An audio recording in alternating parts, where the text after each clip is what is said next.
on our state budget. Now, I've told you before that this virus is decimating every state budget across the country, and that if we do not have additional stimulus from the federal government, another CARES Act, that we would be facing devastating cuts. And I believe I've told you before, I think that they would be the largest cuts that we've seen in our history. Here's our projections. Without additional CARES Act funding, this state is facing around a $1.1 billion shortfall in the next fiscal year.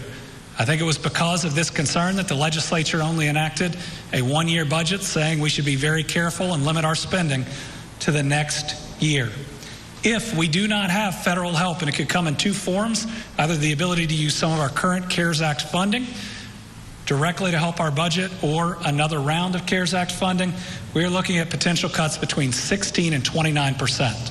To put that in context, I believe our single biggest annual cut that I'm aware of in our history has been 12%.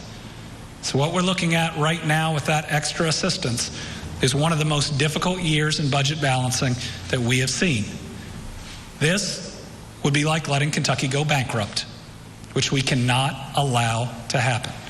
So let's continue to push our federal delegation. We've had good communication with them and say that we can't let this happen in Kentucky, because this hurts education, it hurts social services, it's going to hurt our ability to provide UI, unemployment claims. It's going to hurt every single thing we do and further starve the systems that people are relying on. Now, this is also why you are seeing this administration tighten our belts.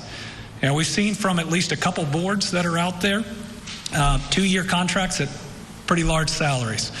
We don't want to step in and take over for that board, but with a one-year budget at these potential cuts, this Commonwealth cannot be obligated to 2+ years at high dollar amounts. The only responsible thing to do that the Finance Cabinet Secretary is trying to catch every single one is make sure all of our spending for this next year is limited to just this year. It's what the legislature saw with a one-year budget, and look at this.